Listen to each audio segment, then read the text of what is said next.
आणि आजच्या मोठ्या बातम्या आपण पाहूया। मी काँग्रेसमध्येच आहे आणि काँग्रेसमध्येच राहणार, फडणवीसांच्या भेटीनंतर काँग्रेस आमदार अमीन पटेल यांच्याकडून स्पष्ट। मी काँग्रेसमध्ये काल होतो, आज आहेत ना, पण उद्या पण राहील। मी बॉर्न काँग्रेसमॅन आहेत आणि राहुल गांधीच्या नेतृत्वाखाली आम्ही सगळं काम करत आहोत। गणपती दर्शनासाठी अजित पवार आणि काँग्रेस आमदार अमीन पटेल एकाच वेळी सागर बंगल्यावर गेल्यामुळे चर्चा।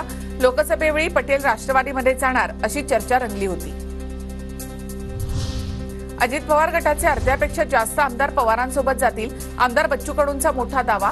लाडकी बहीण योजनेवरून महायुतीमध्ये श्रेयवाद सुरू असल्याचाही दावा।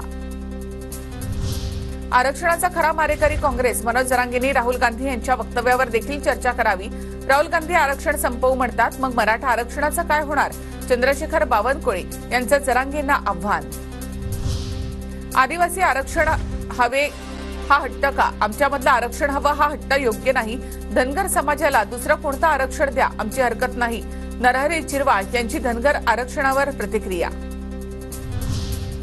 झिरवाळांचा बोलविता धनी दुसरा कोणीतरी आहे। धनगरांना खेटू नका आणि समाजाच्या विषयात नाक खुपसू नका, हा देवेंद्र फडणवीस यांनी दिलेलं वचन आणि धनगर समाजाचा संघर्ष। धनगर उपोषणकर्ते दीपक बोराडे यांचा झिरवाळांना इशारा। वरळीमध्ये गणेशोत्सव मंडळाच्या भेटीदरम्यान आदित्य ठाकरे आणि संदीप देशपांडे आमने सामने।